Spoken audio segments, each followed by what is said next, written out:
അന്താരാഷ്ട്ര നിയമങ്ങൾ പറഞ്ഞുകൊണ്ട് ഇറാനെ ഭീഷണിപ്പെടുത്തേണ്ട കാര്യമില്ലെന്നാണ് ഇപ്പോൾ ഇറാൻ യൂറോപ്പിന് നൽകിയിരിക്കുന്ന മറുപടി.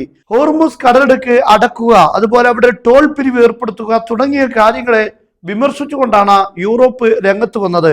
എന്നാൽ ഇതിന് മറുപടി പറയുകയായിരുന്നു ഇറാന്റെ വിദേശകാര്യ മന്ത്രാലയ സ്പോക്സ്മാൻ. അദ്ദേഹം പറഞ്ഞത്, യൂറോപ്പിന്റെ പ്രസംഗങ്ങൾ അവസാനിപ്പിക്കുക, നിങ്ങളുടെ പ്രസംഗം നിങ്ങൾ നടപ്പിലാക്കാൻ ശ്രദ്ധിക്കുക. ഇന്ന ഫസ്ല ഉറൂബ അൽ മുസ്ലിം ഫി മുമാറസത്തി മാ തുബശ്ശിറു ബിഹി ഖദ് ഹവ്വല ഹദീസഹ അനിൽ ഖാനൂനി ദുവലി ഇലാ ദിർവത്തി നിഫാഖ്. അന്താരാഷ്ട്ര നിയമം എന്നുള്ള പ്രയോഗം യൂറോപ്പ് നടത്തുന്നത് ഏറ്റവും വലിയൊരു കാപ്പട്യമായി മാറിയിരിക്കുകയാണ്. കാരണം ആ നിയമം നടപ്പിലാക്കാൻ നിങ്ങൾക്ക് ഇതുവരെ സാധിക്കുന്നില്ല. മാത്രമല്ല, അമ്മ ഹഖുൽ മുറൂറിൽ ആബിരി വൈരിൽ മശ്റൂത്തി ഫഹാദിഹി ഖുറാഫ. എന്നാൽ ഹോർമുസ് കടലിടുക്കിലൂടെ നിരുപാധികം സർവീസ് നടത്താനുള്ള അവകാശം എന്ന പേരിൽ പറയുന്നത് അത് മിഥ്യയാണ്. ഖദ് ഇൻതഹത ഹീന ജൽബിൽ ഉദ്വാനിൽ അംരിക്കി അൽ ഇസ്രായേലി ഉസൂലഹുൽ അസ്കരിയ ഇലൽ മദീഖ്. ഹോർമുസ് കടലിടുക്കിന്റെ ഭാഗത്തേക്ക് ഇസ്രായേലും അതുപോലെ അമേരിക്കയും അവരുടെ സൈനിക സാമഗ്രികൾ എത്തിച്ചതോടുകൂടെ ആ കാലം അവസാനിച്ചു എന്നാണ് ഇറാൻ ഇപ്പോൾ പറയുന്നത്. ഇനി ടോളുകളുടെയും നിയന്ത്രണങ്ങളുടെയും കാലമായിരിക്കും.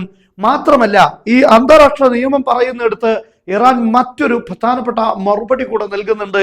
ഹോർമുസ് കടലിടുക്കുമായി ബന്ധപ്പെട്ട അന്താരാഷ്ട്ര നിയമങ്ങൾ പാലിക്കാൻ ഞങ്ങൾ ഒരിക്കലും ബാധ്യസ്ഥരല്ല. കാരണം ഞങ്ങളുടെ രാഷ്ട്രത്തിന് നേരെ ഈ ഹോർമുസ് കടലിടുക്കിന്റെ ഭാഗം പേർഷ്യൻ കടൽ ഉപയോഗപ്പെടുത്തി ഞങ്ങൾക്കെതിരെ യുദ്ധം നയിക്കാൻ നിൽക്കുന്ന ഇസ്രായേൽ, അമേരിക്ക യുദ്ധം നയിക്കാൻ നിൽക്കുന്ന സാഹചര്യത്തിൽ ഞങ്ങളെ സംബന്ധിച്ചിടത്തോളം ആ ഒരു സംവിധാനത്തെ നേരിടുന്നതിൽ അന്താരാഷ്ട്ര നിയമങ്ങൾ പാലിക്കേണ്ട ഉത്തരവാദിത്തമില്ല, അല്ലെങ്കിൽ അങ്ങനെ ഞങ്ങൾക്കെതിരായ ഒരു അന്താരാഷ്ട്ര നിയമങ്ങൾ അവിടെ ഇല്ല എന്നാണ്.